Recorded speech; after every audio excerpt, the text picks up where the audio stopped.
Reflections. The Age of the Spectacle. Excerpts from Competing Spectacles, Treasuring Christ in the Media Age by Tony Reinke. Never in history have manufactured images formed the ecosystem of our lives. They do now. 60 years ago, Daniel Boorstin warned us.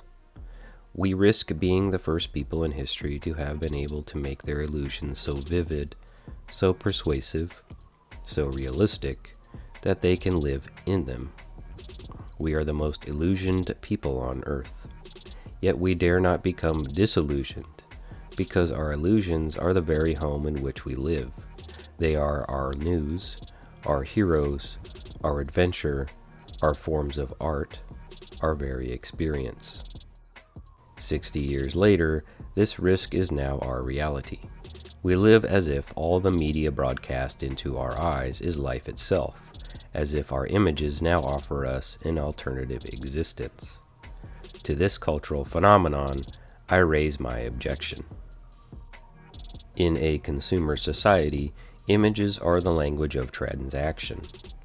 Images aim to provoke something in us in order to get something from us. New images ask us for all sorts of things: our time, our attention, our outrage, our money, our lust, our affection, and our votes. Is it possible to resist them? Should we try? This video is about visual culture, a culture that is increasingly closing in around us. It will not help you prioritize your TV options. I can't find it! It doesn't seem to be on any of these stations. Keep looking. Oh, you're going too slow. Let me take the wheel. It's too fast! How could you even tell what's on? I can tell. Online viewing guides will help you there. It will not help you watch pop films through a gospel lens. Several good books do this already. Nor will it help you untangle the narrative threads of a thoughtful film. Long conversations with friends are superior. More intentionally, this video is a companion for Christians walking through digital detoxes, the now necessary periods of our lives when we voluntarily unplug from pop media, news media, and social media in order to de-screen our eyes and to reorder our priorities. To keep the video brief, I reference two arguments as one rough silhouette using a wide bristled brush and black paint on a white canvas. A much longer video could bring in a full spectrum of detail and color. See my video titled Society of the Spectacle. Here, I simply seek to answer one question. In this age of the spectacle, as it has been called, in this ecosystem of digital pictures and fabricated sites and viral moments competing for our attention, how do we spiritually thrive? First, we must clear up some definitions. Spectacles can mean one of two things. Spectacles are eyeglasses that sharpen human vision, bringing clarity as we look through them. In this sense, worldviews are metaphorical spectacles by which we see the world. But that is not how I will use the word.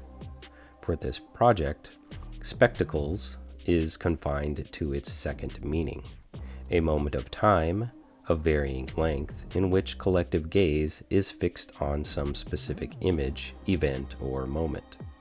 A spectacle is something that captures human attention, an instant when our eyes and brains focus and fixate on something projected at us.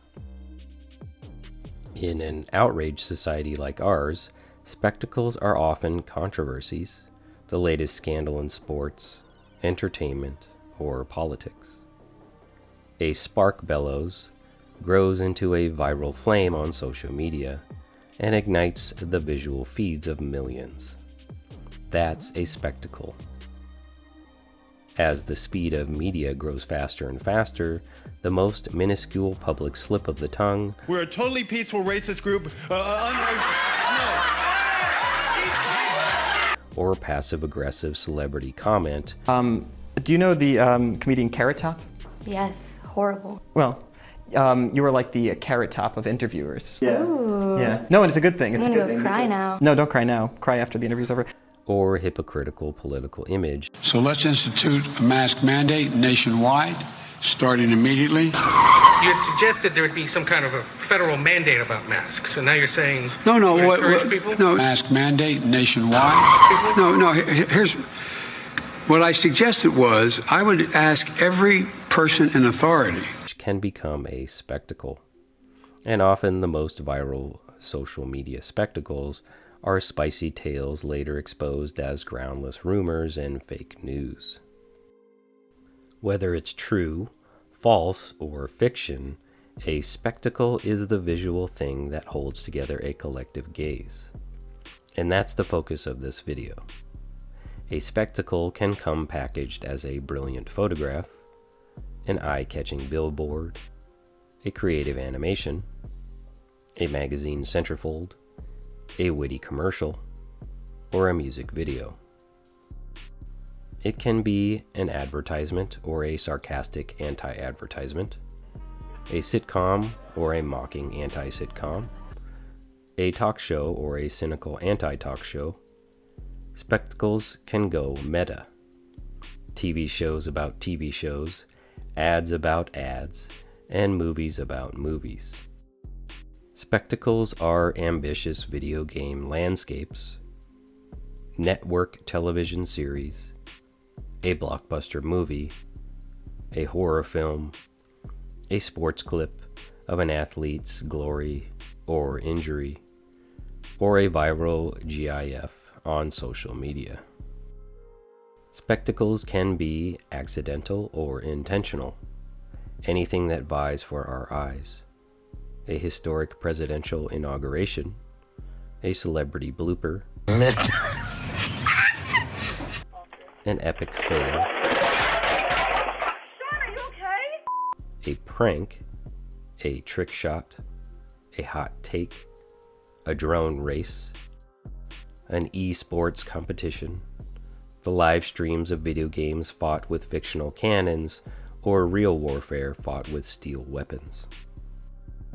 Spectacles are the latest video from a self-made YouTube millionaire sensation, or a flash mob meant to appear as a spontaneous gathering in public. And the age of spectacle making spawns a particular form of celebrity, the loudmouth provocateur and the nitwit icon, notoriously unsuited for any other social role but fame. Ad makers use pre-mediated spectacles to bolster corporate profits, but spectacles can have more grisly origins. A teen suicide on Facebook Live, a public assassination, a police shooting video, or traffic footage of a deadly accident. A spectacle can target you while simultaneously speaking to a million yous, like a popular video ad meant to coax purchases. Or a spectacle can gather together a community for a united purpose, like a live political speech meant to coax votes. A particular tweet can become a viral spectacle, but the whole ecosystem of Twitter is one endless spectacle too. Some spectacles draw us together in regional unity, like cheering for a local sports team. Others bring us together disconnectedly, like watching a movie in a theater. Some spectacles draw us together in small groups, like projecting movies on a TV in the living room. Some spectacles isolate us, like streaming Netflix on our iPad, scrolling social media on our phone, and gaming on a solo device. Some spectacles spatially separate us, like VR goggles. Additionally, different modes of spectacle invite different forms of vision. Many spectacles, like our best movies, fixate our minds in a dreamlike trance and put our bodies in a state of inertia. Some spectacles, like social media, offer a dopamine jolt as we become the center of attention. Other spectacles, like a TV show watched live and interacted with on Twitter, absorb us into a community of watchers. Spectacles can lead us to be self-centered or self-forgetting or others-focused. Others stoke our obscene voyeurism and personal lust. Spectacles engage us differently. The Super Bowl is a supreme example, and it gathers our attention in different ways. Live and in person, inside a stadium roaring with 60,000 spectators. Live and remotely, inside your living room with 6 friends. Or on demand, in the time-shifted medium of next-day highlights on your phone. The Super Bowl is also an example of how popular spectacles overlap. The event is a hybrid of athletic spectacles, celebrity spectacles, entertainment spectacles, and advertising spectacles, all generating mass interest for the latest consumables, devices, video games, and Hollywood releases. All of the culture's most powerful spectacle makers meet at the Super Bowl and even feed off one another to create a 4-hour, multi-layered feast for the eyes. Behind it all, spectacles want something from us. Consuming is part of it, but we don't merely ingest spectacles, we respond to them.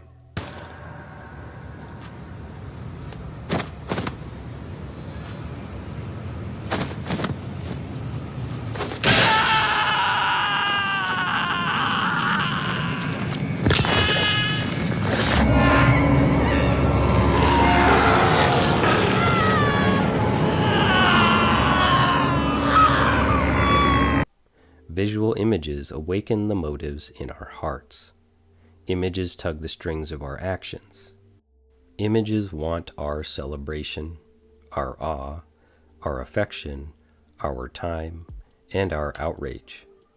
Images invoke our consensus, our approval, and our buy-in, our re-spreading power, and our wallets. Why do we seek spectacles? Because we're human, hardwired with an unquenchable appetite to seek glory. Our hearts seek splendor as our eyes scan for greatness. We cannot help it. The world aches to be awed. That ache was made for God. The world seeks it mainly through movies, and in entertainment and politics, and true crime and celebrity gossip, and warfare and live sports. Unfortunately, we are all very easily conned into wasting our time on what adds no value to our lives. Aldous Huxley called it man's almost infinite appetite for distraction. Worthless or worthwhile, our eyes are insatiable things, and this visual appetite raises interesting questions about what attention is and how we should use it. In the first volume of his landmark work, The Principles of Psychology, William James explained the marvel and mystery of what it means to be an attentive being.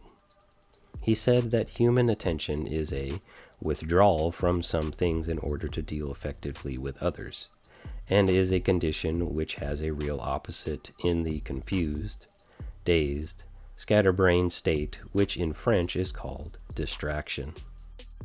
Attention is the skill of withdrawing from everything to focus on some things, and it is the opposite of the dizziness of the scatterbrained spectacle seeker who cannot attend to anything. Thus, attention determines how we perceive the world around us. Millions of items of the outward order are present to my senses which never properly enter into my experience. Why? Asked James. Because they have no interest for me. My experience is what I agree to attend to. Only those items which I notice shape my mind without selective interest. Experience is an utter chaos. James argued that of the many possible things that you could fix your mind on right now, you have chosen to attend to one thing, this video. Thus, this video is primarily shaping your life right now, not the 100 other things around you that you must now ignore. That's attention, which means that we must learn the art of refocusing a wandering mind, because the faculty of voluntarily bringing back a wandering attention over and over again is the very root of judgment, character, and will. In other words, we're not simply creatures of our environment. We are creatures shaped by what grabs our attention, and what we give our attention to becomes our objective and subjective reality. Identical twins raised in an identical environment will be shaped differently if they refocus on different things. We attend to what interests us. We become like what we watch.